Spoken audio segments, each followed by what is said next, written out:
Voici Han Seo-jin, un homme ordinaire qui se réveille un jour dans le jeu RNG Pick Me Up, sous les traits de Han Yeslot, un héros de bas étage contraint de se battre pour sa vie afin de divertir son maître. Lorsqu'il se retrouve dans le hall d'entrée, Han est regroupé avec 11 étrangers qui n'ont aucun souvenir de la façon dont ils sont arrivés ou de ce qu'ils font ici. Une fée nommée Yesol apparaît pour les avertir que le maître du jeu est sur le point d'ouvrir une faille spatio-temporelle et qu'ils doivent se préparer à se battre. Yesol se présente comme la gérante de Pick Me Up et demande aux étrangers effrayés de rester dans la file d'attente s'ils ne veulent pas être blessés. Lorsqu'elle refuse de répondre à d'autres questions, un mercenaire nommé Mormon se met en colère et dégaine son épée, l'accusant de les avoir kidnappés. Loin de se sentir menacé, Yesol lui dit très calmement d'arrêter avant de se faire tuer, mais Mormon semble déterminé à lui donner une leçon. Il s'avance donc vers elle, l'épée levée, mais avant qu'il ne puisse donner le premier coup, il se fait trancher la tête. Les choses sont devenues très métalliques, très rapidement. Une annonce est faite, affirmant que Mormon est retourné à l'étreinte de la bonté, et que la cause de sa mort était un suicide dû au stress. Or, je ne suis pas un expert. Je ne suis pas un expert, mais je ne crois pas que la décapitation soit un symptôme courant du stress. Les autres âmes kidnappées commencent à paniquer, comme toute personne normale le ferait après avoir vu une tête rouler sur le sol. Yesel profite de leur terreur pour renforcer son autorité et les avertir que quiconque tentera de la toucher finira mort. Tout ce qu'ils sont à faire, c'est d'écouter ses ordres, de se battre et de gagner. La faille spatio-temporelle est ouverte, et plusieurs noms sont appelés pour former un groupe, qui est poussé à travers la faille spatio-temporelle pixelisée. Han, qui attend dans le groupe suivant, demande qu'on lui donne des armes. Comme les groupes sont essentiellement composés de fermiers, de menuisiers et de commerçants, ils n'ont aucune chance de se battre sans aide. Il semble être le seul à savoir ce qui se passe, du moins suffisamment pour comprendre que Mormon était un ajout précieux à leur équipe, et qu'il ressemble maintenant plus à une escouade de suicidaires qu'à une unité de combat. Yesel transmet sa demande à leur maître, qu'il accepte en équipant l'armurerie voisine, avec quelques armes de base. Les autres demandent à Han comment il en sait autant sur ce qui les attend, mais il ne leur donne aucune explication, se contentant de leur dire de se préparer à la bataille qui les attend, comme si les choses n'étaient pas déjà assez mystérieuses. Les armes à la main, les membres terrifiés du groupe se dirigent vers la porte. Han et une autre femme nommée Jenna restent en retrait, mais leur conversation est interrompue par plusieurs mises à jour annonçant la mort de leurs concurrents. Le premier groupe est totalement anéanti et la fée Yesel, très en colère, demande aux prochains combattants de prendre le relais. Après avoir traversé la faille, le groupe se retrouve sur le champ de bataille de l'étage 1. Des gobelins de niveau 3 foncent sur eux, ce qui effraie tellement 3 de leurs membres qu'ils s'enfuient presque immédiatement. Livrés à eux-mêmes, Han et Jenna travaillent en équipe, luttant pour leur vie avec des armes qu'ils n'ont jamais utilisées contre des monstres qui semblent bien trop avancés pour eux. Dans un flashback, on apprend que Han Islat, de son vrai nom Seo-jin, jouait lui-même au Pick Me Up et était en fait une sorte de dieu. À une époque, il était le 5e meilleur joueur du monde, sous le pseudonyme de Loki. Le but de Pick Me Up est de se battre jusqu'au sommet d'une tour de 100 niveaux en utilisant une équipe de héros et des stratégies astucieuses. Les héros sont utilisés pour se battre et vont d'une étoile à 7 étoiles en fonction de leur force et de leur capacité. Mais quel que soit le niveau de difficulté d'un personnage, les règles restent les mêmes. Une fois que vous êtes mort, vous êtes mort. Lors d'une partie de donjon, le groupe de Han a été complètement anéanti par un monstre de niveau 999 qu'il a pris pour une sorte de bug. Le jeu aurait dû se terminer, mais tout est devenu noir pour Han, et il a été aspiré dans le Pick Me Up, forcé de jouer un tutoriel dans la peau d'un personnage nommé Han Islat. N'ayant jamais manié d'épée ni rencontré de monstre, Han se battit désespérément, poussé par l'adrénaline et la terreur pure, pour tuer les gobelins jusqu'à ce qu'il obtienne une étoile. Une fois qu'il a atteint ce niveau, il entre dans l'arène de Pick Me Up, où il est rejoint par un héros invoqué qui s'ajoute à leur groupe. Han s'est rapidement rendu compte qu'il était contrôlé et projeté dans ses scènes par un maître dont le nom d'utilisateur est Whatever. Ce maître a jeté Han et le chevalier invoqué Shai directement dans un donjon. En tant que héros 4 étoiles, Shai n'a eu aucun mal à découper chaque monstre, tandis que Han s'est démené pour rester en vie. Après sa piètre performance, Han a été envoyé pour être synthétisé, un processus par lequel 2 héros sont combinés pour augmenter leurs statistiques. Lors de la synthèse, l'un des 2 héros est assuré d'être détruit. Étant donné la différence de niveau et de tuiles entre Shai et Han, il a pensé que le joueur du dessous n'aurait aucune raison de le garder, et qu'il était bel et bien condamné. Et pourtant, d'une manière ou d'une autre, il a été préféré à Shai et autorisé à avancer sur le champ de bataille, où Jenna et lui se battent maintenant pour leur vie contre la horde de gobelins. Et ce, sans aucun renfort, puisque leurs coéquipiers sont rapidement capturés et tués. D'une manière ou d'une autre, les 2 hommes parviennent à s'en sortir, même si Han perd un bras dans l'affrontement. Comme il connaît le jeu, il sait qu'il sera guéri à leur retour, mais cela n'en est pas moins douloureux sur le moment. Quelques jours passent après leur première bataille, et Han parvient à accepter la dure réalité du monde de Pick Me Up. Au lieu de paniquer, il commença, car il sait que sa vie dépend de sa capacité à devenir un héros qui vaut la peine d'être gardé par leur maître. S'il veut avoir une chance de survivre, Han doit s'adapter, et vite. Si tuer des gobelins est une nouveauté pour Han, l'adversité, elle, ne l'est pas. Sans famille pour le protéger, ses jeunes années ont été pleines de luttes et d'épreuves, ce qui a fait de lui un combattant né. En regardant ses statistiques, Han se rend compte que sa partenaire Jaina a du potentiel. Elle est une héroïne, une étoile comme lui, mais elle a une marge de progression, et a clairement l'état d'esprit nécessaire pour progresser dans le jeu. Il décide donc de l'aider. Parce que son existence est mélangée entre le monde réel et le jeu, il semble que Han soit capable de voir les statistiques des autres, leurs niveaux et les messages du jeu que le joueur du monde réel reçoit. Il s'en rend compte lorsqu'il convoque Yesel et découvre l'affichage tête haute qui lui est visible. Il demande à la fée ce qui se passe si le maître quitte le jeu, ce à quoi elle répond qu'ils n'ont qu'à prier pour que cela n'arrive pas. Toujours aussi utile, Yesel. Merci. Han suppose que le temps s'écoule différemment dans le jeu et sur Terre, car son accès lui permet de voir que leur joueur ne s'est pas connecté depuis une semaine. Il découvre également que Yesel ne peut pas blesser les autres héros, à moins qu'ils ne sortent du rang en l'attaquant ou en refusant de suivre les ordres du joueur. Han explique tout cela à Jaina, et lui dit que leur seule chance est d'atteindre le sommet de la tour et d'espérer être libérés. Lorsque le maître revient dans le jeu, Han a travaillé suffisamment dur pour gagner 2 compétences grâce à son entraînement. Pour préparer l'étage 2, le maître convoque 3 nouveaux héros, nommés Eren, Toby et Gelsons, tous dotés d'une étoile. À leur arrivée, ils sont aussi confus que l'étaient Jaina et Han, mais ils ont à peine le temps d'expliquer les choses aux nouveaux venus que la file spatio-temporelle s'ouvre et qu'ils sont renvoyés au combat, leurs nouveaux compagnons semblant bien inutiles. Dès qu'ils posent le pied à l'étage 2, toutes leurs statistiques diminuent à cause de la peur des loups et des gobelins qui les attendent. Au départ, Jaina est également affectée par la réduction des statistiques, mais Han la calme en plaisantant et parvient à lui redonner le courage de se battre. Et c'est tant mieux, car leurs nouveaux alliés ne sont pas des... Les ennemis semblent encore plus vicieux et assoiffés de sang que les précédents. Han se débarrasse rapidement des loups, et les compétences de Jaina en tir à l'arc se sont suffisamment améliorées pour qu'elle parvienne à éliminer tous les gobelins. À eux deux, ils ont nettoyé l'étape, et ont même gardé en vie les membres de leur équipe qui ne servaient à rien. Une fois de retour dans le hall, leur maître se déconnecte, ce qui permet à Han de supposer qu'il a encore 3 jours pour s'entraîner avant leur prochaine bataille.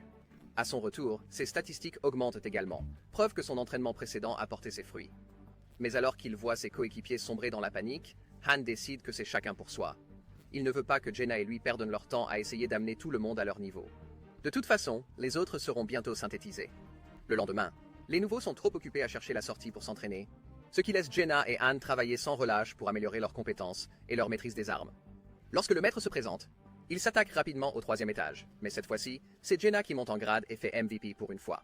Comme la dernière fois, les nouveaux membres ne lèvent pas le petit doigt et, pour les punir de leur désobéissance, le maître les renvoie au 1er étage. Pour se battre, bataille par bataille depuis le début. Han et Jaina sont toujours les seuls à se battre. Et comme Han l'avait prédit, le maître lance la synthèse dès leur retour. Cela signifie que certains de ces imbéciles vont prendre un dur L, mais au moins cela rendra Han et Jaina plus forts. Les premiers sont Jaina et Yeltsin, et comme prévu, Yeltsin s'est effacé et Jaina monte en niveau. Ensuite, Han et Toby, qui devient un peu fou dans ces derniers instants. Ne serait-ce pas drôle si leur maître se débarrassait de Han maintenant? Ce serait un vrai coup de théâtre. Mais ça n'arrive pas. Et quand Han émerge seul, le dernier membre, Eren, semble enfin comprendre le danger qu'il court et la chance qu'il a d'être épargné. Le lendemain, Eren arrive au camp d'entraînement et s'excuse d'être inutile. Il demande aux 2 héros de le prendre sous leur aile et de lui apprendre à survivre. Han lance une lance à Eren et le défie immédiatement de se battre. Le pauvre nouveau n'a pas la moindre idée de ce qu'il fait et se fait complètement battre par Han, qui lui dit qu'il ne tiendra pas compte de sa faiblesse. Si Eren le ralentit, il le fera, seront laissés pour compte. Le traitement de Han, bien que sévère, semble fonctionner, et il effraie et énerve suffisamment Eren pour allumer une étincelle dans son œil, signe de sa détermination. On dirait qu'il ne refera plus les mêmes erreurs. Après leur entraînement, Han part parler à Yesel. Comme il a été Loki, l'un des meilleurs joueurs mondiaux de Pick Me Up, il sait comment aider son maître à progresser et à améliorer ses chances au combat. Réalisant que Yesel peut envoyer des conseils à leur maître, il lui demande de rechercher un message populaire sur Internet et de suggérer le combo à leur maître. Yesel lui demande comment il en sait autant sur le jeu, et Han lui révèle qu'il a été Loki, le maître des maîtres. Yesel pense qu'il bluffe, alors Han lui donne son numéro de compte, auquel seul Loki avait accès. Quand la fée vérifie et réalise qu'il dit la vérité, elle le supplie pratiquement de lui donner un autographe parce qu'elle veut rejoindre son café de fans. Il semblerait que Han ait été très important dans le monde réel. En tant que superfan, Yesel s'inquiète soudain des conséquences de l'enfermement de Loki dans le jeu. Par exemple, ce qu'il adviendra de sa fameuse salle d'attente de 13 étages dans le jeu.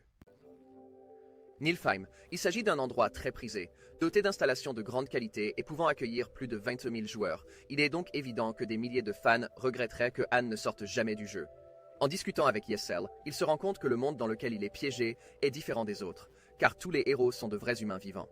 Il tente de lui demander s'ils peuvent retourner sur Terre en terminant la tour, mais la fée n'est pas en mesure de le confirmer ou de répondre à la plupart de ses questions. Cela amène Han à réfléchir à sa propre carrière dans le jeu et à se demander si ses décisions imprudentes en tant que joueur ont entraîné la mort de personnes réelles et vivantes sans qu'il le sache. C'est un peu lourd pour un jeu mobile. Pendant qu'il s'entraîne, il devient évident que Jaina apprend très vite et qu'elle est incroyablement douée avec chaque arme qu'elle utilise. De son côté, Eren est lent et a du mal à suivre. Han demande donc à Yesel d'ouvrir l'entrepôt de l'Ursula d'Atenti, où ils récupèrent des matériaux pour la forge, en tant que demi-maître, Han peut se rendre dans n'importe quel endroit et utiliser l'équipement et les installations qui s'y trouvent, qui s'avèrent très utiles. Une fois qu'il a réussi le mini-jeu, il se fabrique une nouvelle épée longue brillante. Il utilise ensuite ses compétences pour créer de nouvelles armes pour tout le groupe, ce qui facilite grandement la traversée du 4e étage. Cependant, c'est toujours un défi de se battre avec seulement 3 personnes, car leur maître n'a pas invoqué d'autres héros en se reconnectant. Eren fait de son mieux, mais il est encore loin derrière Jaina et Han. Jaina lui donne une claque et lui dit de se ressaisir. Dans un endroit comme celui-ci, chaque action est une question de vie ou de mort. Ils n'ont pas le temps de câliner leur nouvel allié. Leur traitement sévère porte ses fruits. Eren monte en grade et est placé dans la catégorie des favoris par leur maître pour ses performances. Il semble que le leadership de Han ait élevé ceux qui l'entourent, malgré sa résistance à aider les faibles. Jaina parle d'elle et d'Eren, comme de ses subalternes, ce qui lui rappelle les sous-maîtres en charge de Niflheim. Cyrus et Yurnet étaient ses 2 bras droits, et bien qu'il les considérait comme des IA lorsqu'il était joueur, le fait d'être piégé dans le pick-up l'a forcé à envisager la possibilité qu'ils soient des personnes capables de choses telles que et des sentiments pour eux-mêmes. En fait, une telle supposition ne semble pas loin de la vérité lorsqu'une brève scène à Niflheim révèle ces mêmes sous-fifres qui s'inquiètent de l'absence de leur maître. Laissant à Yurnet le soin de s'occuper de leur base, Syrah se lance dans une enquête pour savoir où ils se trouvent. Tout cela est bien mystérieux, mais il semblerait que ces 2 sous-fifres aient deviné ce qui est arrivé à leur maître Loki. De retour dans l'actuelle salle d'attente de Han, toutes les installations sont en train d'être améliorées, ce qui signifie que la capacité de croissance des héros a également augmenté. Il semble que le maître ait fait quelques folies et les ait récompensés pour leur dévouement à l'entraînement et leurs compétences sur le champ de bataille. Han enregistre les heures de travail du maître et ses dépenses occasionnelles en extra comme les gemmes, et détermine qu'il y a de fortes chances que le véritable joueur soit un employé de bureau qui a au moins un peu d'empathie pour ses héros. C'est une bonne nouvelle pour le groupe, puisqu'un joueur qui paie pour gagner leur apportera plus de soutien qu'un étudiant ou un adolescent. Mais pendant que les héros se prélassent dans leur nouvelle salle d'attente améliorée, le maître s'apprête à convoquer 10 nouveaux héros. Heureusement, aucun d'entre eux n'a l'air d'être un héros multi-étoile de premier ordre, ce qui menacerait les chances de survie du parti existant. Mais il n'y a pas que des bonnes nouvelles, puisqu'ils ont maintenant 10 nouveaux randomers profondément désorientés à remonter depuis le bas de l'échelle. Du moins, ils auraient pu le faire si Han n'avait pas mis une épée dans la figure d'un gars et ne leur avait pas dit qu'il n'aiderait pas ceux qui ne peuvent pas faire leurs preuves.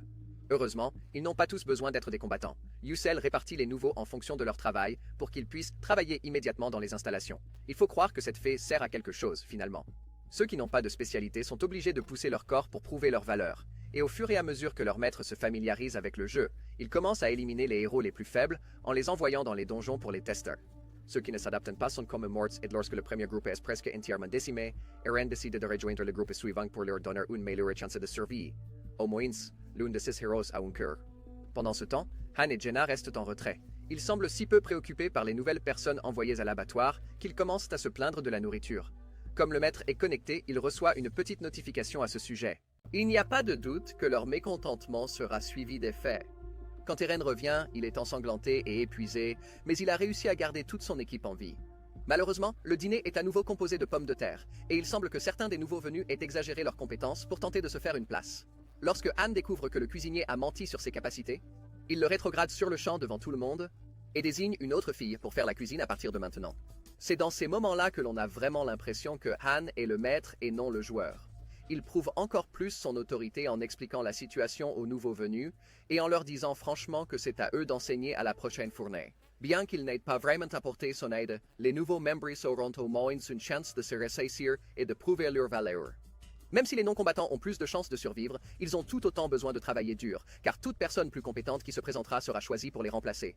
Il semble qu'il n'y ait pas de répit dans la récupération, même pour les Chef. Le lendemain, ils n'ont que 3 garçons pour s'entraîner, tandis que les autres sont probablement en train de s'entraîner. Probablement toujours en train d'essayer de trouver une échappatoire ou des endroits où se cacher. Les 3 enfants travaillent dur, mais progressent lentement, tout comme Eren. Bien qu'ils travaillent le plus dur et s'entraînent le plus longtemps, ils ne semblent pas être aussi utiles sur le ring. Cependant, il aide en se chargeant de l'introduction des nouveaux membres qui arrivent dans les prochains jours. Sous sa supervision, une seule personne est morte lors du désherbage, et à mesure que la population augmente, Anne commence à s'inquiéter de savoir qui formera le premier groupe du 5e étage. Il s'avère que chaque 5e étage est comme son propre niveau de mini-boss. L'intensité est telle que même Anne craint de ne pas survivre. Et ce n'est que le 5e étage? Il semble que le danger auquel ils sont confrontés ne fera qu'augmenter au fur et à mesure qu'ils monteront dans la tour. Les choses ne font que commencer pour Han et les héros de Pick Me Up. Les héros profitent de l'étage 4 pour utiliser leurs nouvelles compétences et stratégies. Pour une fois, Han se retire pour permettre aux nouveaux de se battre en formation. Bien qu'ils soient jeunes et inexpérimentés, l'union fait la force et ils se débrouillent bien sur le terrain, surtout sous la direction d'Eren. Bien qu'il ne soit pas lui-même un guerrier particulièrement prometteur, les nouveaux héros obtiennent le soutien de l'armée. Les héros admirent Eren, et leurs combos de boucliers et de lance les rendent utiles au combat. Han a raison de garder ses distances, car les nouveaux venus se débarrassent du sol presque tout seuls. 2 d'entre eux passent même au niveau supérieur. Lorsqu'ils reviennent dans le hall, les enfants sont accueillis par leur ami Daika, le 3e membre de leur trio. Tout le monde semble ravi de leur progrès, mais seul Han sait quel danger les guette maintenant que l'étage 5 se profile à l'horizon. Il est à peu près certain que même lui aura du mal à survivre, alors qu'il sait quelles sont les chances des autres. Leur maître se connecte de plus en plus souvent, ce qui a permis d'apporter d'importantes améliorations, à savoir un forgeron, un tanneur et un atelier d'équipe. Le fait d'avoir des charpentiers et des forgerons s'avère extrêmement utile, car ils parviennent à distribuer des armes à tous les héros nouvellement convoqués, ce qui leur donne une bien meilleure chance de survivre à la période d'entraînement. Tous les équipements de haut niveau qu'ils parviennent à produire sont donnés au groupe principal, qui se compose actuellement de Han, Jaina, Eren et d'un groupe tournant de jeunes gens qu'il admire. Après quelques jours d'entraînement, le 5e étage tant attendu arrive. Han prévient ses alliés du groupe principal qu'il faut s'attendre à ceci. Il n'admet cependant pas à quel point il sera difficile de s'en sortir. Lorsqu'ils traversent la faille temporelle, ils arrivent dans les ruines d'une ville abandonnée, ce qui les change des champs ouverts où ils se sont battus jusqu'à présent. L'autre grand changement, c'est qu'ils ne voient aucun monstre, ce qui perturbe immédiatement les nouveaux venus. Ils essaient de garder leur calme et leur sang-froid. Han ordonne au groupe de se rendre au centre de la ville et d'évaluer la situation. Alors qu'ils passent devant des rues désertes, Han commence à s'inquiéter du fait que cet étage aura un objectif différent. Jusqu'à présent, ils ont toujours été chargés de l'asservissement, un simple combat à mort contre un groupe d'ennemis restreint mais gérable.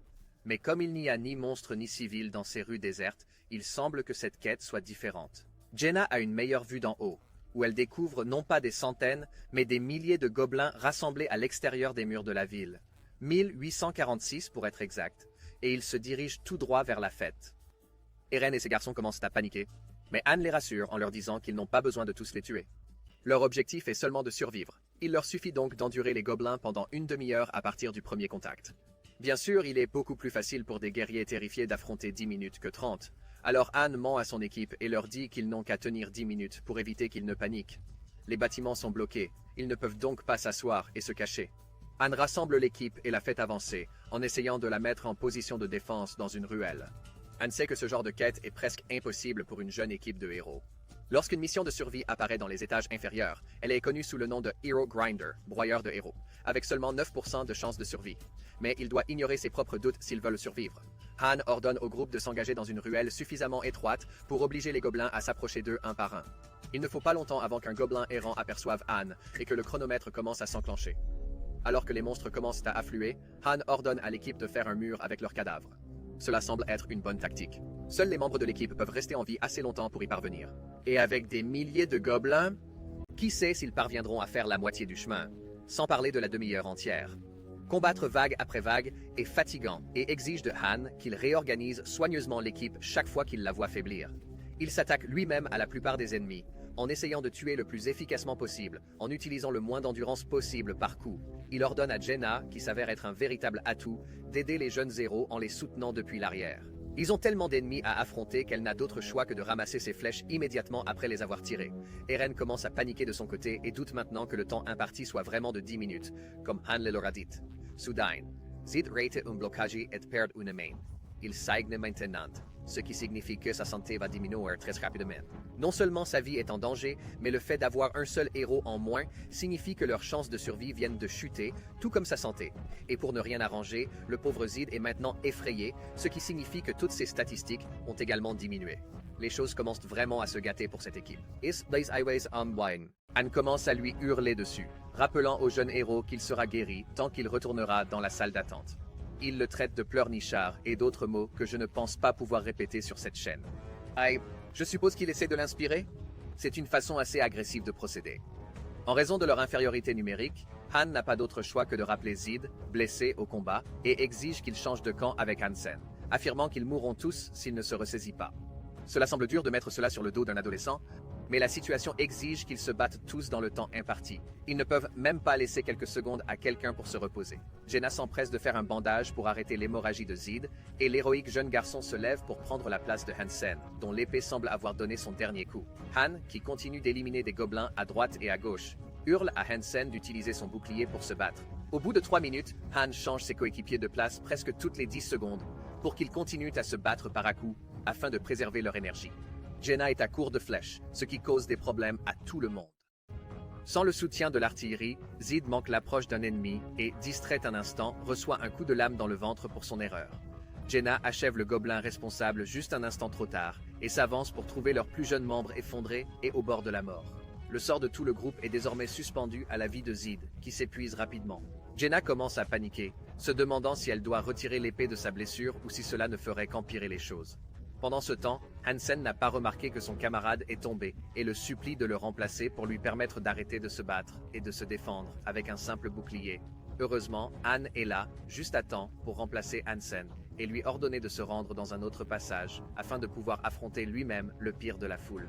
Il ne dit pas à Hansen la vérité sur l'état de Zid, car cela ne ferait qu'empirer les choses. Ainsi, lorsque Zid succombe quelques secondes plus tard, Hansen ne sait pas que son ami vient de mourir sur le sol à côté d'eux. C'est à se demander si ce n'est pas le cas. Han oblige Jenna à ne plus penser à la mort et lui ordonne de continuer à les aider à se battre, car il ne lui reste plus qu'une chose à faire. L'adrénaline et la peur de l'effort final leur font gagner des compétences aussi rapidement qu'ils perdent des vies. Et il y a un risque de perdre d'autres vies. Probablement à cause de son épuisement. C'est Hansen qui est le prochain à être touché. Et maintenant qu'il saigne, il est aussi effrayé, et arrête de se battre pour supplier leur chef Han de le sauver. Toute la puissance de la horde de gobelins est sur lui, alors que le gamin hurle pour sauver sa vie. Mais Han sait comment jouer à ce jeu, et il sait ce qu'il faut faire pour survivre. Alors il ne sourcille pas, appelant Jenna et Aaron à ses côtés, au lieu de sauver leur nouveau venu blessé. Le temps qu'ils se regroupent, Hansen est parti, et avec lui, l'avantage stratégique de la ruelle. Comme il n'y a pas assez de monde pour défendre les entrées, le trio restant doit continuer à avancer.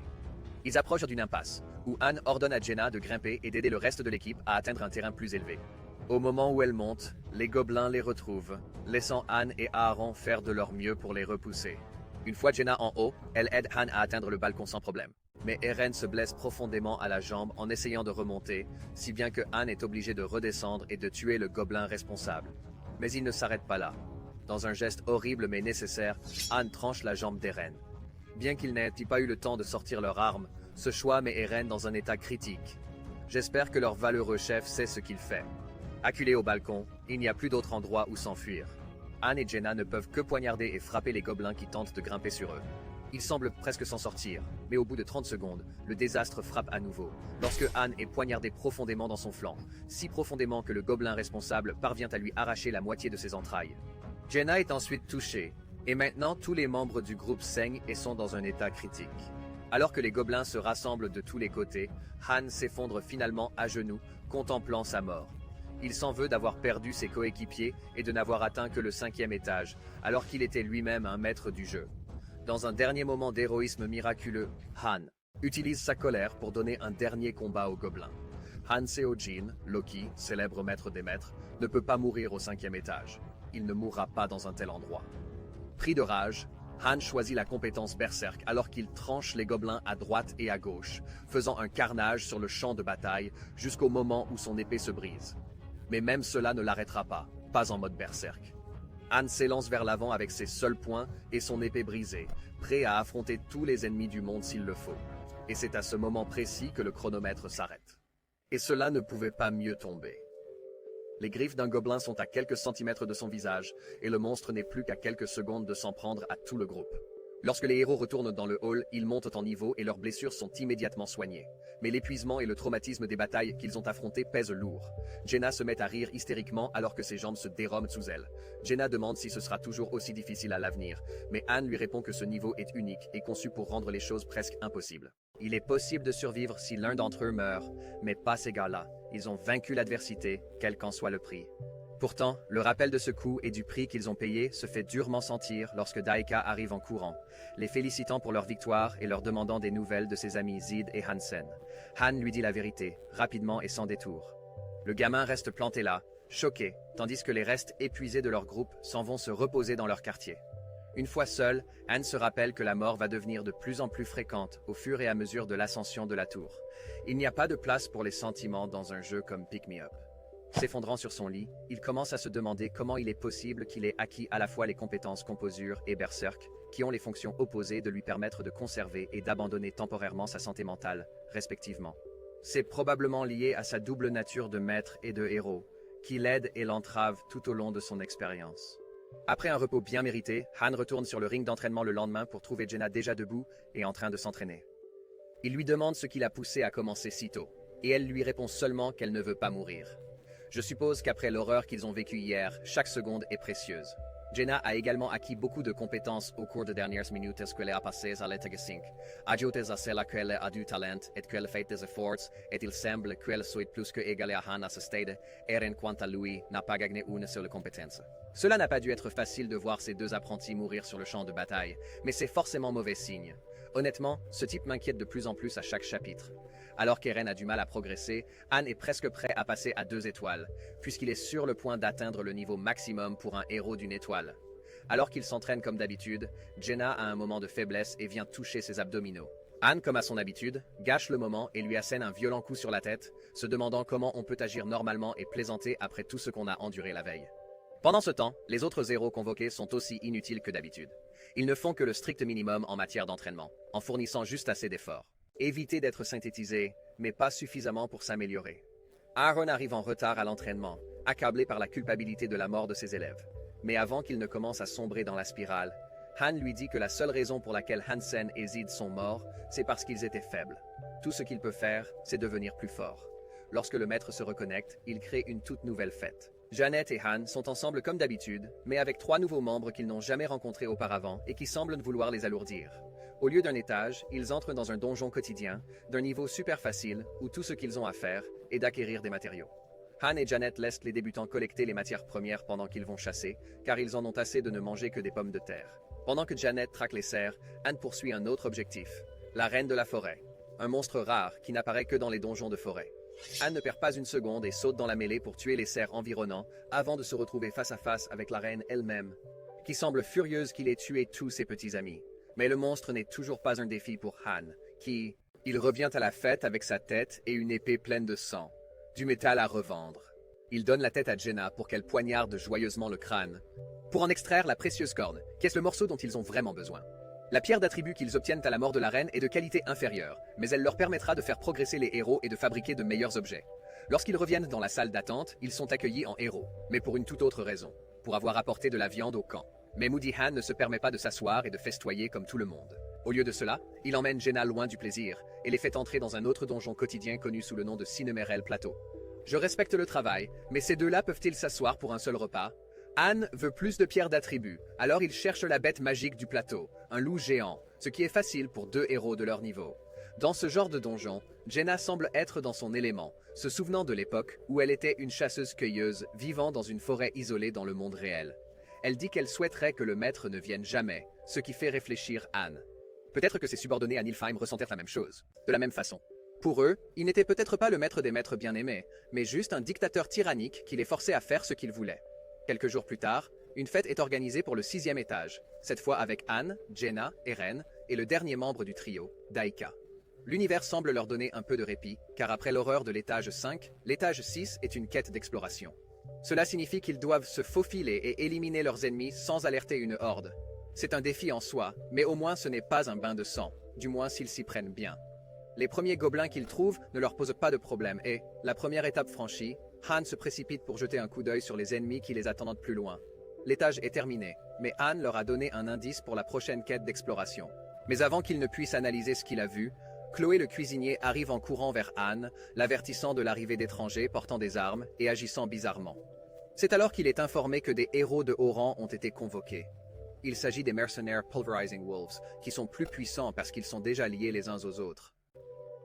Yesel révèle que le maître a utilisé de l'argent pour les obtenir, et bien qu'il soit probablement inquiet de l'impact que cela peut avoir sur ses propres chances de survie, Han dit à tout le monde d'agir normalement. Gianna, la reine de la normalité, même dans les situations les plus inappropriées, court vers l'un d'entre eux et se présente. L'héroïne, Edith Callan, est une voleuse 3 étoiles avec de faibles compétences, mais des statistiques prometteuses. Anne prend Edith à part pour discuter avec elle et lui demande ce qu'elle sait du monde dans lequel elle évolue. Il s'avère que le fait d'être une héroïne 3 étoiles signifie qu'elle a plus de connaissances que les autres. Avant qu'il ne puisse parler davantage, elle et son groupe sont appelés dans la cour par Yesel. Les autres mercenaires ont l'air vicieux, et les héros invoqués les plus faibles affluent rapidement vers Han pour obtenir protection et réconfort. Mais ils devraient savoir maintenant que ce n'est pas vraiment la marque de Han. Il leur reproche de ne pas avoir travaillé plus dur à l'entraînement et leur dit de se perdre ou de s'endurcir. C'est pratiquement sa devise à ce stade. Mais il reste à voir comment ce nouveau groupe de loups pulvérisateurs menacera le système fragile sur lequel Han travaille. Han rejette froidement les héros les plus faibles, qui lui ont demandé de les rendre forts après avoir vu les loups pulvérisés et compris qu'ils pourraient être synthétisés. Han rejette froidement les héros les plus faibles, qui lui ont demandé de les rendre plus forts après avoir vu les loups pulvérisés et réalisé qu'ils pourraient faire l'objet d'une synthèse. Eren se sent clairement coupable que les membres les plus forts n'aident pas à former les autres à leur niveau. Mais comme Han le lui rappelle, il se relâchait et dormait pendant chacune de leurs batailles, alors qu'Eren se battait pour sa vie et se vidait presque de son sang à l'étage 5. Les loups pulvérisateurs reviennent de leur première bataille en tant que groupe, sans la moindre égratignure. Ils se vantent même de la facilité avec laquelle ils ont atteint le premier étage et du fait que les gobelins ne valent pas la peine d'être combattus. On dirait que prouver leur valeur va devenir beaucoup plus difficile avec ces gars-là. Avant, qui a été nommé chef de l'équipe de mercenaires, s'adresse à Han et lui demande de se présenter. Après lui avoir dit que cela ne le regardait pas, il répond qu'il s'appelle Hanya Slot et qu'il a été fermier. Cela prend Avant par surprise, parce que je veux dire, regardez le gars, il n'a pas vraiment l'air de s'occuper de poulets et de moutons, mais Avant oriente la conversation vers les autres membres du groupe. Il garde ses cartes très près de sa poitrine. Han reçoit une notification soudaine indiquant que le maître a lancé 10 séries d'invocations, ce qui semble tout à fait inattendu, jusqu'à ce qu'une autre annonce qu'il est temps de synthétiser. C'est évidemment une mauvaise nouvelle pour les héros les moins entraînés, et une nouvelle encore plus mauvaise pour les pauvres petits nouveaux qui viennent d'être convoqués. Yesel envoie un groupe d'entre eux directement au centre de synthèse avant même qu'ils n'aient eu le temps de se présenter. Les nouveaux venus, terrifiés, hésitent à s'y rendre et Jaiken, une bête du groupe de mercenaires, commence à attraper les gens à droite et à gauche et à les traîner de force à l'intérieur. C'est un geste sans cœur puisqu'il les entraîne vers la mort et toute cette scène met Jenna en colère. Selon elle, les nouveaux héros devraient au moins avoir une chance de montrer leur valeur avant d'être sacrifiés. Bien qu'ils ne disent rien, Han semble d'accord avec elle. Depuis qu'il est devenu le grand joueur Loki, il sait qu'utiliser des héros à une étoile pour la synthèse sans les tester d'abord pour leur talent est tout simplement du gaspillage. Les loups pulvérisateurs, quant à eux, se moquent éperdument de savoir qui a été sacrifié pour leur force. Han décide d'intervenir et demande à Yesel d'envoyer à leur maître un conseil pour tester les nouveaux héros, avant de les sacrifier. Jaqen surprend son intervention et hurle contre Han, lui demandant pour qui il se prend pour s'opposer à des héros 3 étoiles. Han répond sournoisement qu'il ne fait que donner des conseils, ce qui met le géant tellement en colère qu'il s'élance. Heureusement, Jenna est prête et tire une flèche qui manque de peu la tête de Jaqen. Elle l'avertit qu'elle l'a raté exprès et que la prochaine fois, il n'aura pas autant de chance. Mais une telle démonstration d'agressivité ne passe pas inaperçue aux yeux d'Avant, l'arrogant chef d'équipe, qui met Han au défi de le remettre à sa place. Han réplique que les mercenaires ne sont rien d'autre que des ordures, et cela ne manque pas d'attirer leur attention. Yesel tente de s'interposer, mais Han n'a manifestement pas fini de les embrouiller. Il défie Avant, le traitant de voleur qui a menti sur son passé de mercenaire. Han dit à Yesel que ce genre de héros n'en fera qu'à sa tête et qu'aucun rang élevé ne vaut une personnalité désagréable. Ils ne feront que semer le chaos dans l'ordre et l'efficacité de la salle d'attente, et il faut donc s'occuper d'eux. Mince, Han. Est-ce vraiment une bonne idée de dire ça des gars aux grandes épées? Malgré la différence de niveau et d'expérience au combat, Han n'a jamais reculé devant un défi. Il demande officiellement à se battre en duel avec Avant, un type de combat utilisé pour résoudre les conflits entre les héros et qui permet des conditions spéciales. Avant le traite de fou, mais Han a une idée encore plus folle. Il s'offre à la synthèse si Avant gagne, à condition que si Han le bat, c'est Avant qui sera synthétisé. Avec des enjeux aussi importants, Avant ne peut pas refuser. Il accepte le duel et se prépare à se battre. Mais la décision finale revient au maître, qui n'est pas prêt à sacrifier ses 2 meilleurs héros. Dans un premier temps, il refuse le marché, jusqu'à ce que Han exprime sa confiance et dise à Jenna d'emmener les autres débutants à l'intérieur, car la situation est sur le point de dégénérer. Lorsque l'avis de duel clignote à nouveau, le maître accepte, à condition que le combat ne s'arrête que lorsque l'un des joueurs se rendra. Et avec des héros aussi têtus que ces deux-là, qui peut dire s'ils céderont avant que quelqu'un ne meure? Avant frappe le premier, avant que Han n'ait le temps de dégainer son arme. Il avait peut-être raison de dire que ces types n'étaient pas de bons voleurs. En ce qui concerne les statistiques, Avant semble bien supérieur à Han, et devrait être capable d'affronter quelqu'un de son niveau sans trop de problèmes.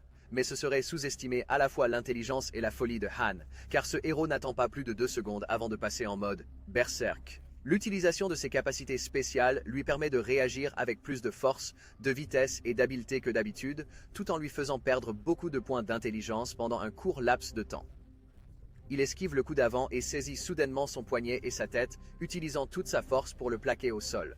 Ce type ne savait pas à qui il avait affaire. Une fois Avant au sol, Han dégaine son épée et lui transperce l'épaule avec la force brute de sa rage de berserker. Avant hurle, visiblement à l'agonie, et lorsque Han lui demande d'admettre sa reddition, il ne lui faut pas longtemps pour se décider. Il tente de parler malgré la douleur, mais Han le poignarde plus profondément, le coupant volontairement. L'un des mercenaires intervient et dit à Han de laisser partir leur chef, mais le duel ne se terminera que lorsque le perdant admettra sa défaite. Han tente de faire l'innocent Et dit que seul Avant peut mettre fin à la bataille. Le chef d'équipe tente à nouveau de se rendre. Mais dans un geste vicieux, Han lui couvre la bouche et appelle, avant sa proie, disant à ses coéquipiers de se perdre et les contrariant. Tout en gardant la main sur leur chef, Han en profite pour persuader Edith, la seule qui n'ait pas l'air d'une sale voleuse, de quitter la troupe de mercenaires et de se joindre à son groupe. Jaqen se met à crier, l'avertissant de ne pas devenir une traîtresse si elle n'est pas prête à en payer le prix. Pendant ce temps, Avant tente désespérément d'attraper son épée et n'est plus qu'à quelques centimètres lorsque Han lui prend la tête et l'enfonce encore plus dans le sol pour le faire taire. Ce type a vraiment mangé beaucoup de béton aujourd'hui. Voyant sa force, Edith change de camp et se place aux côtés de Han, ce qui met ses anciens coéquipiers dans une colère noire. Han a donc atteint l'un de ses objectifs, mais il n'a pas encore fini. De toute évidence, il avait autre chose en tête qu'un simple duel de synthèse, puisqu'il interrompt une 3e fois Avant en train d'implorer sa reddition pour l'insulter encore plus. Les mercenaires sont tellement en colère qu'ils tentent de l'arrêter. Yessel les arrête. Et lorsqu'elle se met en travers du chemin, les mercenaires essaient de s'en prendre à elle à la place, ce qui les conduit exactement là où Han le veut. Si vous vous souvenez de la première partie, tous ceux qui tentent de blesser Yessel n'ont aucune pitié. Alors que les mercenaires se précipitent sur elle, ils sont sauvagement attaqués, le sang, les tripes et les têtes s'envolant de leur corps. Avant que leur corps ne touche le sol, Avant prononce les mots magiques, mettant fin au duel et concluant l'accord de synthèse. Yessel rapporte que le maître tapote l'écran avec colère. Et honnêtement, je ne peux pas le blâmer. Han vient de se débarrasser de 4 héros 3 étoiles en l'espace d'un seul duel. Et ce sont des héros qu'il a payés. Han ne craint pas leur maître et le défie ouvertement, levant les yeux au ciel pour lui demander de faire le pire.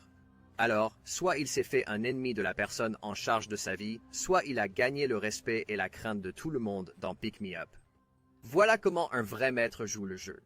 Après avoir synthétisé Avant et démoli tous les ennemis potentiels dans la salle d'attente, Han devrait être au sommet du monde, puisqu'il est presque capable de devenir lui-même un 3 étoiles. Les autres membres de la salle d'attente lui sont éternellement reconnaissants d'avoir éliminé la menace qui pesait sur leur paix fragile et d'avoir sauvé la vie des héros sur le point d'être synthétisés. Lorsqu'il retourne à la résidence, tout le monde l'acclame. Bien sûr, Han n'est pas satisfait de sa victoire et profite de l'occasion pour leur donner une leçon. Il dit que ce qu'il a fait était pour le bien des nouveaux héros qui n'ont pas encore fait leurs preuves, et non pour ceux qui n'ont pas encore fait leurs preuves et qui ont déjà refusé de s'entraîner. Il semble confus, jusqu'à ce que Yusel commence à les insulter. Le maître a décidé de puiser dans la réserve de héros inutiles et de faire de la synthèse, ce qui signifie que Han les a condamnés au lieu de les sauver. L'un des fainéants commence à crier à Han qu'ils ont fait de leur mieux. Han demande à Eren et Daika s'ils ont l'impression d'avoir travaillé dur alors qu'ils ont passé toute la journée sur le terrain d'entraînement à transpirer comme des fous. Il en fait un spectacle, passe à Jenna pour lui demander si l'un d'entre eux l'a déjà aidé lors de ses chasses. Et comme personne ne défend vraiment la foule, ils commencent à protester. Han donne un coup de poing à l'un d'entre eux qui leur dit d'arrêter de crier et de quitter la place de la ville comme on le leur a ordonné. Manifestement, ces gens oublient que Han Seojin n'a absolument aucun sang-froid. Les habitants supplient Yesel de persuader le maître et d'épargner leur vie, mais la décision est déjà prise. Comme Han le fait remarquer, Edith est la dernière héroïne 3 étoiles restante, et son niveau est assez bas, ce qui signifie qu'elle est la candidate parfaite pour une synthèse sérieuse. Elle sort de la chambre.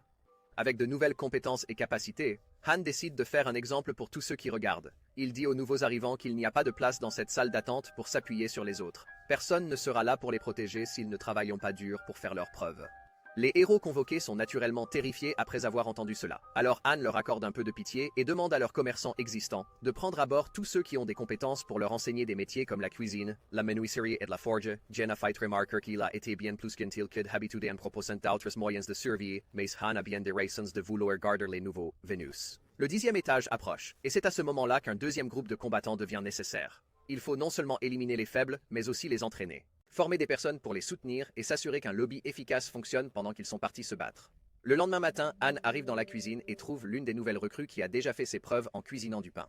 Après avoir pris un petit pain, Han cherche Edith et l'invite à venir s'entraîner avec Jenna sur le terrain d'entraînement, ce qui leur donne l'occasion de travailler leurs compétences en matière de dague. Bien que son arme principale soit l'arc, Jenna parvient à tenir tête à l'héroïne 3 étoiles, et parvient même à mettre Edith au sol. Cette dernière est tellement choquée qu'elle suppose que Jenna et Han ont dû être eux-mêmes des mercenaires, ou qu'ils appartiennent à un célèbre clan d'arts martiaux. Elle a du mal à imaginer que toutes leurs compétences sont le fruit d'un travail et d'un entraînement acharné. Han lui dit que son classement signifie qu'elle a des tâches de croissance brillantes. En peu de temps, elle aura comblé l'écart entre les héros plus âgés, simplement en s'entraînant et en combattant avec eux. Comme elle a 2 étoiles de plus qu'eux, il n'y a pas de limite à ce qu'elle peut faire si elle s'applique vraiment. Pendant que Jenna, Han et Edith ont une conversation à cœur ouvert, Eren court comme un fou autour du ring d'entraînement, avec des sacs de sable et des poids attachés à lui. Il y a d'autres nouveaux visages à l'entraînement ce matin. Il est donc clair que le match... La synthèse d'hier a effrayé un peu plus de gens et les a incités à faire un effort. Han s'approche d'un jeune homme nommé Hercher Roderick, qui était auparavant le porteur d'un corps de mercenaires. Ce travail ne semble pas exiger beaucoup de compétences, mais Han est impressionné par sa forme et décide de l'engager pour un match d'entraînement, le considérant comme un membre potentiel des 2 nouveaux partis qu'il veut mettre en place. Cette nuit-là, le maître lance les nouveaux arrivants dans leur premier combat pour les tester, même ceux qui avaient des vues sur des rôles de partisans. Il rejette également l'offre d'Eren de l'aider à guider les nouveaux venus, ce qui montre clairement que le joueur ne veut que du sang après le défi lancé par Han à son autorité l'autre jour. Se considérant toujours comme le patron de ce jeu, Han réunit les combattants les plus prometteurs pour choisir le premier et le second groupe. Même si le choix final revient à leur maître, les suggestions de Han sont manifestement appréciées, et son avis est donc important. Il sort un gobelet avec des bandes de papier, ce qui permet de déterminer les parties par tirage au sort. Edith demande pourquoi ils se répartissent en 2 parties, ce à quoi Han répond qu'il serait trop dangereux que toutes les personnes fortes se retrouvent dans un seul groupe, au cas où elles seraient toutes éliminées, et que ce serait la fin de la partie pour tout le monde. Le 5e étage, ils sont conscients qu'un seul membre faible entraîne toute l'équipe vers le bas, et il leur incombe donc d'élever les autres personnes qui leur sont assignées pour s'assurer qu'il n'y a pas de faille dans leur armure. Plus ils monteront dans la tour, plus il sera important d'avoir des options de secours de qualité et de nombreux héros auxquels ils pourront faire appel pour des quêtes spéciales. Ils tirent au sort des places, et les choses se répartissent comme prévu. Jenna et Eren sont avec Han, et Hercher et Daika sont avec Edith. Une fois leur groupe dessiné et approuvé par le maître, ils se lancent dans la bataille pour tester leur travail d'équipe. En commençant par le groupe de Han à l'étage 7, la tâche semble assez facile, avec un nombre normal de gobelins et aucune mauvaise surprise, si ce n'est le temps, qui n'est pas en leur faveur. Han propose immédiatement de les tuer tous lui-même et demande à ses coéquipiers de s'asseoir et de le regarder passer en mode berserk et tuer tous les gobelins à l'exception d'un seul. Il laisse ce dernier pour qu'ils puissent explorer l'étage et décider de l'objectif à atteindre, au cas où une autre vague de monstres leur tomberait dessus. Malgré les caractéristiques uniques de la pluie et de la rivière voisine, ils ne trouvent rien d'intéressant à l'étage et terminent l'étape sans surprise. Lorsqu'ils reviennent dans le hall, le maître est en train de... Il envoie Jenna récupérer des papiers dans sa chambre et demande à Edith de venir les chercher pour préparer non pas une, mais 2 nouvelles invocations premium. Il envoie Jenna récupérer des papiers dans sa chambre et fait venir Edith pendant qu'il prépare non pas une, mais 2 nouvelles invocations de prix. Il semble que la paix ne reste jamais longtemps dans le hall. Il ne reste plus qu'à espérer qu'il n'y aura pas d'autres méchants voleurs comme les loups pulvérisateurs. Une fois l'invocation lancée, 2 nouveaux personnages arrivent. Même s'ils n'ont pas l'air aussi vicieux que les précédents, les héros 3 étoiles qui apparaissent ont l'air de savoir ce qu'ils font. Ou du moins, c'est le cas de Roderick. Il s'avère que Yavolka est une noble qui n'a probablement jamais tenu une épée de sa vie et qui trébuche immédiatement sur sa cape devant Han, ce qui la rend trop embarrassée pour se relever. Il semble qu'elle ne sera pas une trop grande menace pour leur survie au moins. Roderick était garde dans une grande ville et possède déjà un certain niveau de connaissance de base sur le jeu.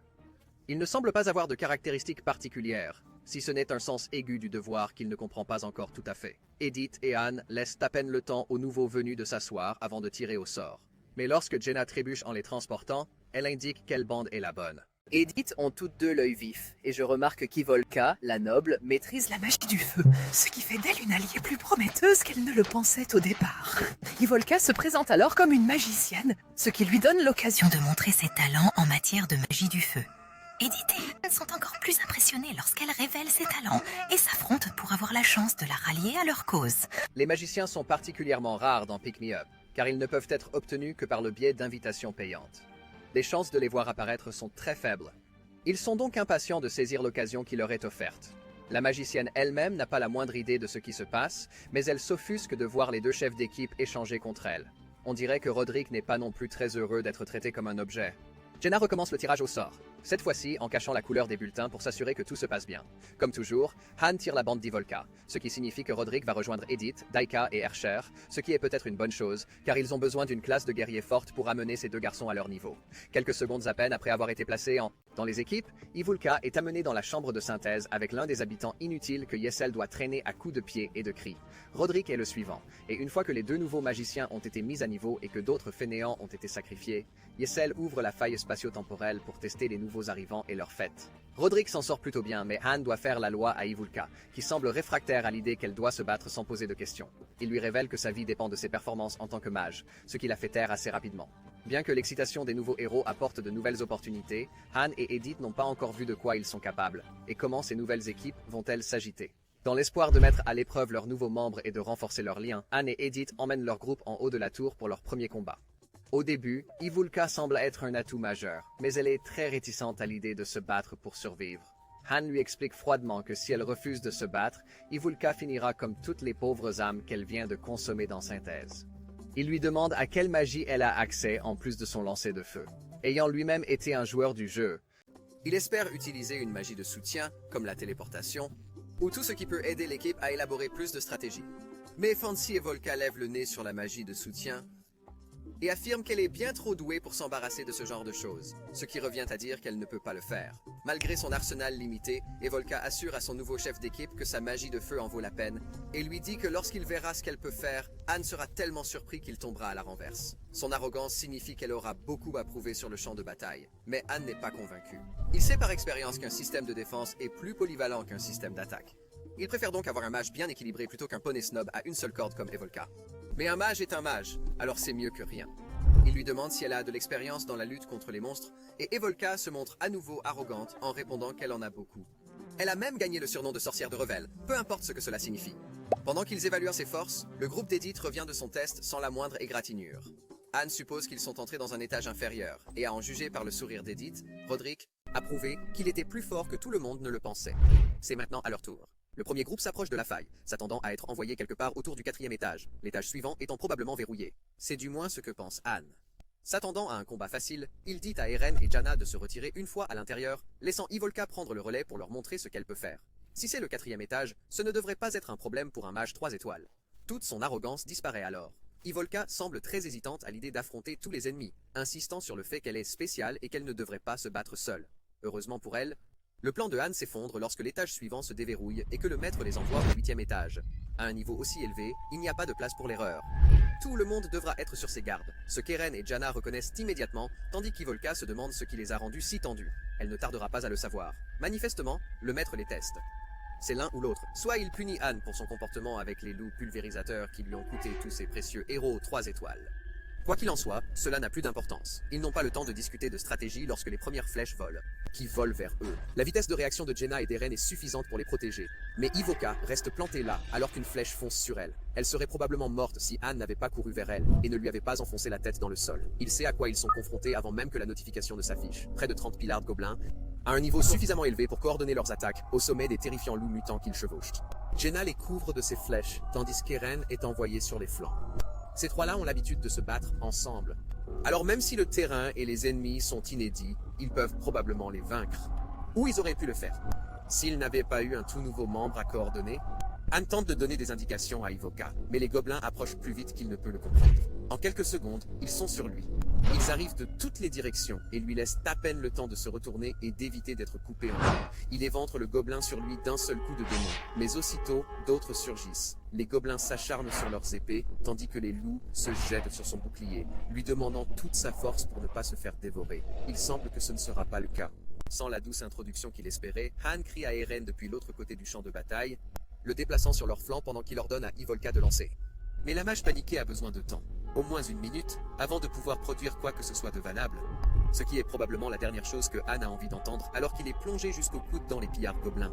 Pendant qu'elle commence à lancer ses sorts, Han et les autres versent leur sang, leur sueur et leurs larmes dans chaque coup, et sa magie a l'air tout à fait légitime. Il n'y a qu'un tout petit problème. Pendant qu'elle lance sa magie, Ivolka ne peut ni se défendre, ni attaquer, ni même parler. Elle entre dans un état de transe, ce qui la rend incroyablement vulnérable aux ennemis. Repérant une faille dans leur armure, les gobelins coordonnent leur attaque sur la mage pendant que ses coéquipiers crient à Ivolka de se mettre à couvert. Après avoir réalisé qu'elle ne pouvait pas lancer de barrière et encore moins utiliser l'incantation mobile, Han doit regretter de s'être mal à trouver un moyen de se mettre à l'abri. Il fait de son mieux pour tenir les gobelins à distance, même s'ils l'assaillent avec des loups en armure et des lances. Il en élimine un autre, tranchant la tête du plus proche et faisant de même avec son loup. Un instant plus tard. Mais les autres pillards se rassemblent autour d'Ivolka et se rapprochent dangereusement. En fait, l'un des gobelins a son épée à 2 doigts, un gobelin a son épée à 1 cm de ses cheveux lorsque Han apparaît, la plaquant au sol et interrompant son lancer. Alors qu'il la porte en lieu sûr, Ivolka tente d'expliquer qu'elle transformait tout ce mana en feu, ce qui serait parfait si elle ne se tenait pas à l'air libre sans la moindre mesure de protection. Trop tendu pour discuter, Han déplace son équipe vers une rangée d'arbres au bord du champ de bataille et ordonne à Ivolka de se mettre à l'abri de la forêt afin qu'il puisse la mettre hors de portée de l'ennemi. Il lui dit de commencer à lancer dès qu'elle entre dans la forêt et de viser l'endroit où il se trouvait à l'instant. Les loups se rassemblent derrière eux et elle est beaucoup trop lente. Han donne un coup de pied à Ivolka au-delà de la limite des arbres, sans ménagement, en lui disant qu'on ne peut pas la traiter gentiment si elle est morte. Eh bien, il n'a pas tort. Ses coéquipiers lui demandent de se retirer dans la forêt, mais Han sait que quelqu'un doit prendre position pour que les gobelins ne suivent pas Ivolka. Il fait donc ce que Han Seogin fait le mieux. Il devient berserk, ses dents et ses cheveux s'allongeant au fur et à mesure que sa fureur grandit. L'état d'urgence pour la 2e fois aujourd'hui va épuiser son endurance, mais il n'a pas le choix. Ils doivent gagner du temps et ils sont en infériorité numérique. Le premier pillard s'approche, tire une flèche qu'il dévie avec son bouclier avant d'esquiver une lame qui passe si près qu'elle aurait pu le raser. Une fois au sol, il doit faire face à un barrage de flèches et à un autre gobelin armé d'une lance. Ses ennemis sont bien plus rapides que les autres monstres qu'il a affrontés grâce à leur loup, et alors qu'il continue de s'accumuler autour de lui, Han voit une opportunité se profiler. En utilisant sa rage de berserker, Han ricoche entre les gobelins, décapitant leur loup afin qu'ils ne puissent pas utiliser leur mobilité contre lui. La tactique est payante, jusqu'à ce qu'un autre loup surgisse de nulle part et lui fonce dessus par derrière, faisant passer sa santé dans le rouge et l'écrasant sous ses griffes. La blessure le libère de l'état berserk, mais lorsque le gobelin au-dessus de lui lève sa lance, il semble que Han va perdre plus que de l'adrénaline. Regardant la mort en face, il évite la catastrophe de quelques centimètres en esquivant la lance et en enfonçant son épée dans la gueule de la bête, de l'autre côté et dans le gobelin. Waouh! Hardcore. Eren voit la blessure et tente de se précipiter, mais Han lui ordonne de rester sur place. Il a attiré l'attention des Raiders et espère les regrouper pour que Yavolka les prenne plus facilement pour cible. Et le timing est parfait. Jenna appelle pour le prévenir que son casting est terminé, ce qui veut dire qu'il doit faire vite, sinon il se retrouvera dans son rayon d'action. Han s'élève dans les airs, essayant de se mettre à l'abri avec le reste de son énergie, lorsque Yavolka sort de sa transe et prononce un seul mot. Init. En un instant, un torrent de flammes apparaît devant elle, un brasier qu'elle envoie sur les gobelins, les anéantissant avant qu'ils n'atteignent Han. Son chef est impressionné par sa puissance de feu. Il semble que Yavolka ait mérité le temps qu'il lui a fallu pour se recharger. Ses coéquipiers le pensent aussi. Jenna, qui n'a jamais vu de magie auparavant, est à la fois impressionnée et terrifiée par les capacités de Yavolka. Mais l'explosion ne les a pas tous rattrapés. Han ordonne à Eren et Jenna d'aider Yavolka pendant qu'il les achève. Avec son endurance retrouvée et sa santé. Ça va être une lutte acharnée jusqu'à la fin, même avec le mage à ses côtés. Han change donc de tactique, décidant d'utiliser ses compétences au lieu de compter sur sa force. Il utilise son élan pour attraper plusieurs gobelins en un seul coup. Han réduit le nombre de pillards restant avec le soutien de Jenna, qui tire depuis la ligne de touche, et d'Eren, qui arrive pour éliminer les loups. Bien que médiocre au départ, Eren s'est suffisamment amélioré pour mériter sa place dans le groupe. Bien qu'il travaille plus harmonieusement que jamais, la légion d'ennemis ne semble jamais s'arrêter, et le groupe est obligé de changer de tactique pour conserver son énergie. Jenna change même de dague. Malgré tout ce sang et tout ce sang, Yavolka continue de lancer des sorts. Si elle est incontestablement puissante, elle est aussi très difficile à protéger et requiert l'attention constante de Jenna, qui la protège des ennemis avec son arc. Lorsqu'elle revient auprès du mage, Jenna tente de la réveiller et de la mettre à l'abri, mais Yavolka est injoignable. Son sort n'est pas terminé, et une tempête de feu se met à tournoyer. Jenna réalise que le reste de l'équipe est en danger sur le champ de bataille. Elle hurle à Eren et Han de s'enfuir, juste au moment où Yavolka ouvre les yeux et déclenche le sort de l'enfer littéral du champ de bataille Hawk, l'équivalent d'une frappe nucléaire, atterrit au centre des gobelins, les réduisant en miettes et déchirant le sol sous Han et Eren. Ces derniers parviennent à peine à s'extraire à temps du rayon d'explosion que la force de l'inferno démolit tout sur son passage, atteignant même la forêt. En regardant la fumée et les braises, Anne découvre que quelques pillards ont survécu, comme des cafards dans une apocalypse. Mais Ivolka n'en a pas fini, et elle a prévu quelque chose de spécial rien que pour eux. Levant les bras au ciel, elle invoque suffisamment de flammes pour envoyer le cyclone de feu tourbillonner dans le ciel. C'est une véritable démonstration de puissance, à tel point que ses coéquipières sont presque éliminées. La pauvre Jenna s'accroche pour survivre alors que le feu, la cendre et le vent menacent d'anéantir tout ce qui se trouve sur leur passage. Lorsque la poussière retombe, Ivolka contemple l'apocalypse qu'elle a créé. Pour la première fois dans toute la série, Anne est choquée. Là où se trouvèrent les pillards, quelques instants auparavant, il n'y a plus qu'un cratère fumant. Je suppose qu'elle en valait la peine après tout. Sans surprise, Ivolka est le MVP. Et elle est également récompensée pour avoir réussi à franchir le niveau presque toute seule. Elle est également très satisfaite d'elle-même, rappelant qu'elle avait dit qu'ils seraient tous époustouflés par sa puissance. Et elle n'avait pas tort. Ils ont tous été littéralement soufflés, voire presque tués par sa magie. Elle est en train de se vanter de ses capacités quand Ivolka saigne soudainement du nez et s'effondre sur le sol. Jetta s'inquiète, mais Anne explique qu'elle a épuisé son mana.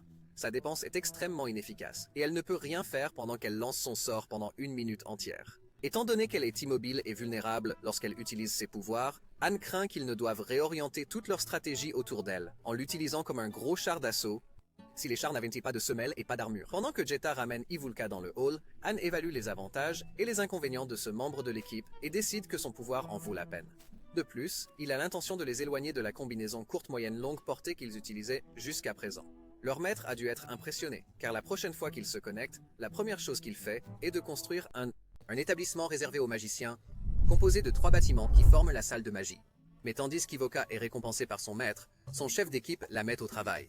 La mage se plaint d'être bien trop noble pour un entraînement d'endurance de base, mais Anne est déterminée à la rendre moins vulnérable sur le terrain. Et bien qu'il soit sévère, il y a une méthode à sa folie. Ivolka doit être capable d'esquiver comme n'importe quel guerrier au combat, et doit certainement pouvoir courir lorsqu'elle a besoin de mettre de la distance entre elle et ses ennemis. La forcer à faire des sprints et la mettre dans une tenue d'entraînement plus pratique irrite Ivolka, d'autant plus que la robe qu'elle portait à son arrivée était un objet magique spécial, qui augmente la puissance de sa magie de flamme. Avec son attitude habituelle, Anne lui dit d'arrêter de se plaindre et de continuer à s'entraîner. Ses alliés ne s'en rendent pas compte, mais le 10e étage se profile à l'horizon. C'est une chance qu'ils aient recruté un magicien, mais les 2 protagonistes sont encore jeunes. Ils ont besoin de toute l'aide possible s'ils veulent survivre au 10e étage. Normalement, la fabrication de potions requiert des spécialistes et un niveau de compétence élevé, mais comme Han a joué des milliers de fois au mini-jux, il peut utiliser son statut de joueur, mi heroes pour déjouer le système. Et, comme la chance l'aurait fait, le mini-jeu de fabrication de potions est un jeu de rythme. C'est un peu comme jouer à Guitar Hero. Il le réussit donc sans problème et repart avec quelques potions de santé et de mana de qualité médiocre. Le cerveau se méfie lorsqu'il revient et découvre qu'elles sont apparues, comme par magie alors qu'il était déconnecté. Mais pour Han, le jeu en vaut la chandelle, car il risque de ne pas survivre au 10e étage sans ses potions. Plus tard dans la nuit, il rassemble Jenna et Iron devant un brasero de braise et leur demande de regarder attentivement pendant qu'il plonge sa main dans le feu. Honnêtement, à chaque fois que je pense que Han ne peut pas être plus hardcore, il fait quelque chose d'encore plus métallique. Jenna et Han regardent, horrifiés, Han sourire comme un fou, se forçant à résister à la douleur. Il explique qu'avoir un mage de feu dans leur équipe signifie qu'ils vont être exposés au feu à plusieurs reprises, alors autant s'y habituer. Il compte jusqu'à 10 avant de retirer sa main, désormais marquée de cicatrices et de crottes. Les blessures guérissent presque instantanément puisqu'ils sont dans le hall, mais la douleur semble bien réelle pour Han. Mais si ses coéquipiers ont été horrifiés en le regardant, ils vont être bien plus préoccupés par ce qu'il leur demande ensuite. Han leur explique que pour acquérir la compétence de résistance au feu, ils devront s'entraîner à tenir leurs mains. Ils ont donc décidé de mettre leurs mains sur les charbons ardents pour qu'ils apprennent à les apprécier. Ils auraient peut-être refusé une demande aussi insensée, mais Anne leur rappelle le 5e étage, à quel point ils sont passés près de la mort, et ce qui arrive lorsque les héros deviennent complaisants. Pour Eren, le souvenir des 2 garçons qu'ils ont perdus ce jour-là suffit à lui faire passer la main par-dessus les flammes, mais Anne l'en empêche. Il lui dit d'aller dans un endroit privé, car il n'a aucune envie de le voir hurler de douleur. Eren est peut-être prêt, mais Jenna n'a pas l'air très enthousiaste à ce sujet. Pas très enthousiaste. Anne lui prend donc la main et la tient au-dessus du brasero pendant qu'elle panique. Il dit à Jenna qu'il est vital pour leur survie qu'ils apprennent à supporter cette douleur s'ils ne veulent pas être rôtis vivants avant leurs ennemis. Mais il ne force pas Jenna à s'entraîner tout de suite. Il confie d'abord une autre tâche à Eren, qui fait voltiger une dague dans les airs et la plante dans sa main avec un sourire. Comment ces types peuvent-ils encore le suivre? À ce stade, je m'inquiète sérieusement de l'état mental de Han. Apparemment, le but de ce comportement psychotique est de développer une résistance à la douleur, parce que je suppose que mettre sa main dans le feu ne le fait pas déjà. Han dit à Eren de trouver n'importe quelle méthode qui fonctionne pour lui, mais qu'elle souhaite, il doit acquérir cette compétence d'une manière ou d'une autre. Les potions de santé leur seront utiles sur le terrain, elles sont accompagnées d'une douleur intense. Donc, S'ils veulent utiliser les potions, ils doivent être capables de supporter une véritable agonie. Jaina est dispensée de l'entraînement à la résistance à la douleur pour le moment. Son autre tâche consiste à s'entraîner à passer de son arc à ses dagues le plus rapidement possible, afin de pouvoir passer du combat à distance au combat rapproché chaque fois que la situation l'exige. À partir de maintenant, la formation habituelle de combat à courte, longue et moyenne distance a été officiellement dissoute. À l'avenir, ils utiliseront une formation en triangle pour faire d'Ivulka le noyau du groupe. Il s'agit essentiellement d'une stratégie de protection de la princesse, une disposition à haut risque et à haute récompense qui exige que tous ceux qui entourent Ivulka soient les plus polyvalents possibles afin de la protéger correctement et de tirer le meilleur parti de leur mage. Lorsqu'il retourne dans ses quartiers, Anne est déjà en train de planifier l'aménagement du 10e étage. Il faudra la coopération des deux premiers, mais la difficulté et le danger sont sans commune mesure avec ce qu'ils ont connu jusqu'à présent. La menace qui les attend est si intimidante que Anne s'entraîne toute la nuit dans sa chambre, en allumant son propre brasero et en poussant sa main dans les charbons encore et encore pendant la nuit jusqu'à ce que, aux petites heures du matin, il obtienne la compétence de résistance au feu. Entre ses crises de folie et son auto-immolation, Han Seojin est un véritable fou. Pour l'instant, cela semble porter ses fruits, mais qui sait quelles seront leurs chances au terrifiant 10e étage? Pourront-ils survivre? Ou est-ce la fin du grand maître Loki? Si vous avez aimé cette vidéo, n'oubliez pas d'aimer, de commenter et de vous abonner pour voir les prochaines parties.